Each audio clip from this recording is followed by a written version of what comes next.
ಇನ್ನು ಇಡೀ ರಾಜ್ಯದಾದ್ಯಂತ ಸಿಕ್ಕಾಪಟ್ಟೆ ಸೌಂಡು ಹಾಗೆ ಸಿಕ್ಕಾಪಟ್ಟೆ ಚರ್ಚೆಯಾದಂತಹ ಹಗರಣ ಅಂತಂದ್ರೆ ಅದು ಮೂಡಾ ಹಗರಣ. ಈಗ ಈ ಹಗರಣ ವಿಚಾರಕ್ಕೆ ಸಂಬಂಧಪಟ್ಟಂತೆ ಅಂದ್ರೆ ಸಿಎಂ ಸಿದ್ದರಾಮಯ್ಯನವರ ವಿರುದ್ಧ ಮೂಡಾ ಹಗರಣ ಕೇಳಿ ಬಂದ ವಿಚಾರಕ್ಕೆ ಸಂಬಂಧಪಟ್ಟಂತೆ ಹೈಕೋರ್ಟ್ಗೆ ಮೂಡಾ ವರದಿಯನ್ನ ಸಲ್ಲಿಕೆ ಮಾಡಬೇಕು. ಅದಕ್ಕೆ ನಾಡಿದ್ದೇ ಡೆಡ್ಲೈನ್, ಕೌಂಟ್ ಡೌನ್ ಶುರುವಾಗ್ತಾ ಇದೆ. ಸಿಎಂ ಸಿದ್ದರಾಮಯ್ಯನವರಿಗೆ ಮೂಡಾ ಸಂಕಷ್ಟ ಎದುರಾಗುತ್ತಾ? ವರದಿಯಲ್ಲಿ ಅಂತಿಮ ಹಂತದ ತಯಾರಿಯನ್ನ ಮಾಡ್ಕೊಳ್ತಾ ಇದೆ ಲೋಕ ಟೀಮ್. ಜನವರಿ 27ನೇ ತಾರೀಕಿಗೆ ವರದಿಯನ್ನ ಸಲ್ಲಿಕೆ ಮಾಡೋದಕ್ಕೆ ಕೋರ್ಟ್ ಈ ಹಿಂದೆಯೇ ಡೆಡ್ಲೈನ್ ಅನ್ನು ಕೊಟ್ಟಿತ್ತು. ಈಗಾಗಲೇ ಮೂಡಾ ತನಿಖೆ ಪೂರ್ಣಗೊಳಿಸಿದೆ. ವರದಿಯನ್ನ ಸಲ್ಲಿಸೋದಕ್ಕೆ ಸೂಚನೆ ಕೊಟ್ಟಿತ್ತು ಹೈಕೋರ್ಟ್. ಆ ವರದಿಯನ್ನ ಸಿದ್ಧಪಡಿಸೋದಕ್ಕೂ ಮುಂಚೆ ಮತ್ತೊಂದ್ಸಲ ಕ್ರಾಸ್ ಚೆಕ್ ಮಾಡ್ಕೊಂತ ಇದ್ದಾರೆ. ಯಾಕೆಂದ್ರೆ ಕೋರ್ಟ್ ಏನಾದರೂ ಚೀಮಾರಿ ಹಾಕಿದ್ರೆ, ಲೋಪದೋಷಗಳೇನಾದರೂ ಕಂಡು ಬಂದುಬಿಟ್ರೆ, ಲೂಪ್ ಹೌಸ್ಗಳೇನಾದರೂ ಕಂಡು ಬಂದರೆ, ಹಾಗಾಗಿಯೇ ಲೋಕ ಅಧಿಕಾರಿಗಳು ವರದಿಯನ್ನು ಸಿದ್ಧಪಡಿಸೋದಕ್ಕೆ ಮತ್ತೊಂದು ಬಾರಿ ಕೂಲಂಕುಷವಾಗಿ ಪರಿಶೀಲನೆ ಮಾಡ್ತಾ ಇದ್ದಾರೆ.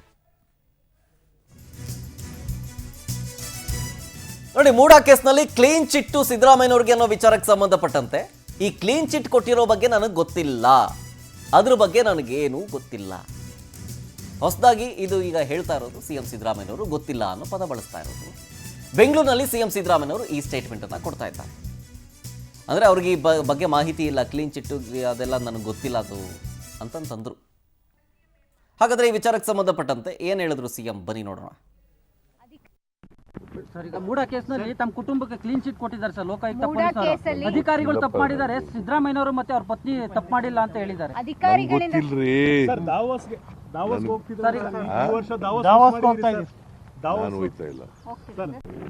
ಸರ್, ಈಗ ಮೂಡಾ ಕೇಸ್ನಲ್ಲಿ ತಮ್ಮ ಕುಟುಂಬಕ್ಕೆ ಕ್ಲೀನ್ ಚಿಟ್ ಕೊಟ್ಟಿದ್ದಾರೆ ಸರ್ ಲೋಕಾಯುಕ್ತ ಪೊಲೀಸರು. ಅಧಿಕಾರಿಗಳು ತಪ್ಪು ಮಾಡಿದ್ದಾರೆ, ಸಿದ್ದರಾಮಯ್ಯನವರು ಮತ್ತೆ ಅವ್ರ ಪತ್ನಿ ತಪ್ಪು ಮಾಡಿಲ್ಲ ಅಂತ ಹೇಳಿದ್ದಾರೆ.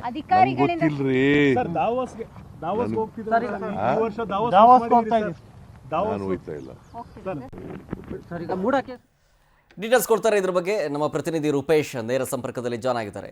ರೂಪೇಶ್, ಇನ್ನೆರಡು ದಿನ ಅಷ್ಟೇ ಡೆಡ್ಲೈನು ವರದಿಯನ್ನು ಸಲ್ಲಿಸೋದಕ್ಕೆ. ಕಡೆಯ ಹಂತದ ಒಂದು ಚೆಕ್ ಯಾವ ರೀತಿ ನಡೀತಾ ಇದೆ?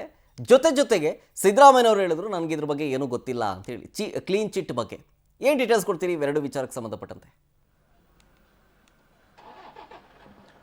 ಶರತ್, ಅಂದ್ರೆ ಮೋಸ್ಟ್ ಒಂದು ವಾಂಟೆಡ್ ಅಂತ ತನಿಖೆ ಅಂತ ಹೇಳಿ ಕರೆದುಕೊಂಡಂತ ಮೂಡ ಸಂಬಂಧಪಟ್ಟಂತ ಒಂದು ತನಿಖೆ ವರದಿಗಳು ಕೋರ್ಟ್ಗೆ ಸಲ್ಲಿಕೆ ಆಗಲಿಕ್ಕೆ ಕೆಲವೇ ಕ್ಷಣಗಣನೆ ಆರಂಭವಾಗಿದೆ. ಯಾಕಂತ ಹೇಳಿದ್ರೆ ಜೂನ್ ಇದೇ ತಿಂಗಳ 27 ಜನವರಿ 27 ಒಳಗಡೆ ಹೈಕೋರ್ಟ್ಗೆ ವರದಿಯನ್ನು ಸಲ್ಲಿಸಿ ಅಂತೇಳಿ ಹೈಕೋರ್ಟ್ ಹೇಳಿತ್ತು. ಹೀಗಾಗಿ ಲೋಕಾಯುಕ್ತ ಎಲ್ಲ ರೀತಿಯ ಸಿದ್ಧತೆಗಳನ್ನ ಮಾಡ್ಕೊಂಡಿದೆ. ಸುದೀರ್ಘವಾಗಿರ್ತಕ್ಕಂಥ ವಿಚಾರಣೆಯನ್ನ ಲೋಕಾಯುಕ್ತ ಮಾಡಿದೆ. ಯಾವ ಪ್ರಕರಣಕ್ಕೆ ಸಂಬಂಧಪಟ್ಟ ಅಂತ ಹೇಳಿದ್ರೆ ಸಿಎಂ ಸಿದ್ದರಾಮಯ್ಯನವರ ವಿರುದ್ಧ ಕೇಳಿ ಬಂದಂತ ಮೂಡ ಸಂಬಂಧಪಟ್ಟಂತ ತನಿಖೆ. ಯಾಕಂದ್ರೆ ಮೂಡ ಸಂಬಂಧಪಟ್ಟಂತ ಹಗರಣ ಏನಿತ್ತು, ಇದು ಸಂಬಂಧಪಟ್ಟಂತೆ ಲೋಕಾಯುಕ್ತ ಒಂದು ಕಡೆ ತನಿಖೆ ನಡೀತಾ ಇದೆ, ಇಡೀ ಇನ್ನೊಂದು ಕಡೆ ತನಿಖೆ ನಡೀತಿದೆ.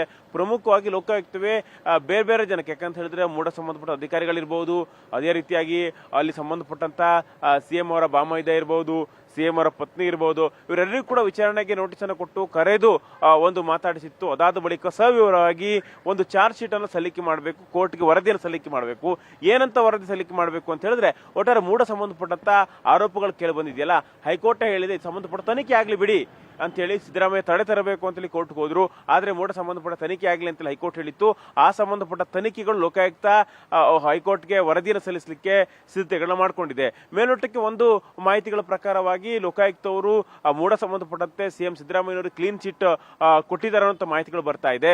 ಇವೆಲ್ಲವೂ ಕೂಡ ಒಂದಿಷ್ಟು ಚರ್ಚೆಗಳು, ಒಂದಿಷ್ಟು ಡಿಸ್ಕಷನ್ಗಳು ಆಗ್ತಾ ಇದ್ರು ಕೂಡ ಎಲ್ಲದಕ್ಕೆ ಏನೇನು ವರದಿ ಇದೆ, ಏನೇನು ವರದಿ ಕೊಟ್ಟಿದೆ, ಏನೇನು ಸಲ್ಲಿಕೆ ಮಾಡುತ್ತೆ ಅಂತೇಳಿ ಹೈಕೋರ್ಟ್ಗೆ ಸಲ್ಲಿಕೆ ಮಾಡದ ಮೇಲೆ ಗೊತ್ತಾಗುತ್ತೆ. ಹೈಕೋರ್ಟ್ಗೆ ಸಲ್ಲಿಕೆ ಮಾಡಿದ್ಮೇಲೆ ಹೈಕೋರ್ಟ್ ಅದನ್ನ ವೆರಿಫೈ ಮಾಡುತ್ತೆ. ಯಾಕಂದ್ರೆ ತನಿಖಾ ವರದಿಯಲ್ಲಿ ಒಂದು ಸಾಕ್ಷ್ಯಾಧಾರಗಳನ್ನ ಉಲ್ಲೇಖ ಮಾಡಬೇಕಾಗುತ್ತೆ, ಐ ವಿಟ್ನೆಸ್ಗಳನ್ನ ಉಲ್ಲೇಖ ಮಾಡಬೇಕಾಗಿರುತ್ತೆ, ದಾಖಲಾತಿಗಳು. ಯಾಕಂದ್ರೆ ಕುಮಾರಸ್ವಾಮಿ ಈರಾ ಬೈರಾ ಅಂತೇಳಿ ಸಾಕಷ್ಟು ದಾಖಲೆಗಳನ್ನು ಕೂಡ ಹೇಳ್ತಾ ಇದ್ರು. ಈ ಸಂಬಂಧಪಟ್ಟಂತ ದಾಖಲೆಗಳನ್ನು ಕೂಡ ಮೈಸೂರು ಲೋಕಾಯುಕ್ತ ಕಲೆ ಹಾಕಿತ್ತು. ಹೀಗಾಗಿ ಎಲ್ಲಾ ದಾಖಲೆಗಳನ್ನ ಸವಿವರವಾಗಿ ಒಂದು ಪರಿಶೀಲನೆ ಮಾಡಿ ಈ ಒಂದು ಚಾರ್ಜ್ ಶೀಟ್ ಅನ್ನ, ತನಿಖಾ ವರದಿಯನ್ನ ಹೈಕೋರ್ಟ್ಗೆ ಸಲ್ಲಿಕೆಯನ್ನು ಮಾಡುತ್ತೆ.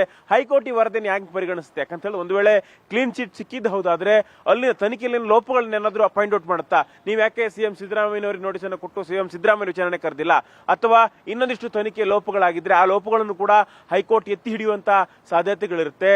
ಹೀಗಾಗಿ ಇಲ್ಲಿ ಲೋಕಾಯುಕ್ತ ಈಗ ವರದಿಯನ್ನು ಸಲ್ಲಿಸಲಿಕ್ಕೆ ಎಲ್ಲಾ ರೀತಿಯ ಕ್ಷಣಗಳೇ ಆರಂಭವಾಗಿದೆ. ಇವತ್ತೇ ವರದಿಯನ್ನು ಸಲ್ಲಿಸುತ್ತೆ ಅಂತ ಹೇಳಿ ಹೇಳಲಾಗ್ತಾ ಇತ್ತು. ಇದನ್ನು ಹೈಕೋರ್ಟ್ ಯಾವ ರೀತಿ ಪರಿಗಣಿಸುತ್ತೆ, ಹೈಕೋರ್ಟ್ ಪರಿಗಣಿಸಿ ಲೋಕಾಯುಕ್ತಕ್ಕೆ ಯಾವ ರೀತಿಯ ಡೈರೆಕ್ಷನ್ ಕೊಡುತ್ತೆ ಅನ್ನೋದ್ರ ಮೇಲೆ ಈ ಪ್ರಕರಣ ನಿಂತಿದೆ ಅಂತೇಳಿ ಹೇಳ್ಬಹುದು. Sharath. Okay, thank you Rupesh ಡೀಟೇಲ್ಸ್ಗಾಗಿ.